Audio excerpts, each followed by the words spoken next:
Good morning বন্ধু সকাল, আশা করি আপনারা ভালো আছেন, আমিও ভালো আছি। তো দেখেন আজকে আমি বুট দিয়ে একটা রেসিপি স্টার্ট করতেছি। তো আপনারাও দেখেন, আশা করি ভালো পাইবেন। তো কালকে একটা রেসিপি দিছিলাম বাঙালি ফিশ কারি, তো ওটা আপনাদের কাছ থেকে বহুত ভালো রেসপন্স পাইছি, তো আশা করি আজকেও পাবো। তো আজকে রেসিপিটা শুরু করা যাক। তো আমি বুটটা রাত্রে ভিজায় রাখছিলাম, তো ভালোভাবে ফুললে আসে দেখেন।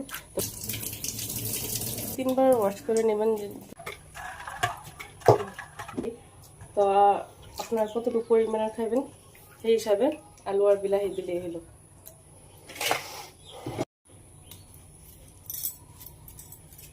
আলুটা কাটতে দিবেন, তাহলে শর্টকাট হয়ে যাবে সিদ্ধ। এখানে দিয়ে দিলে হলো।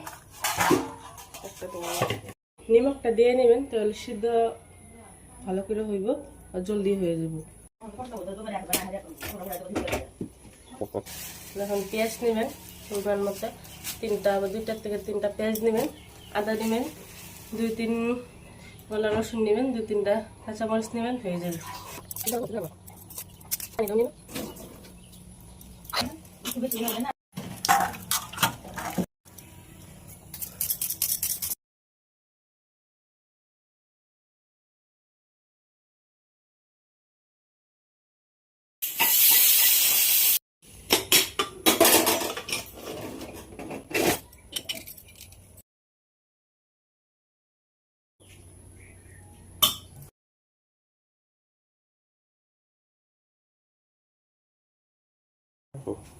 আলুটা সিলাই নিতে লাগবে, তো সিলাই এলাম।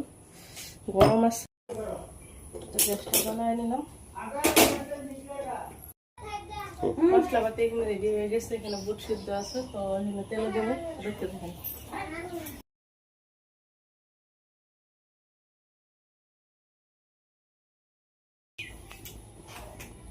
পরিমাণ মতো তেল দিলে হলো, তো তেল আজকে তেল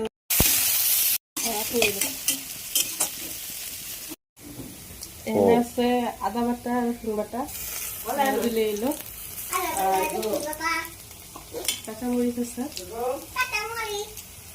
ঝালটা পরিমাণ মতো দিলে এলো, খালি খাওয়া হলো।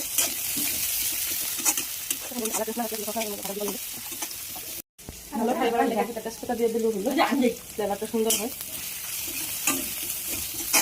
বলছি না, সিদ্ধটা দিয়ে দিলে হয়ে গেল।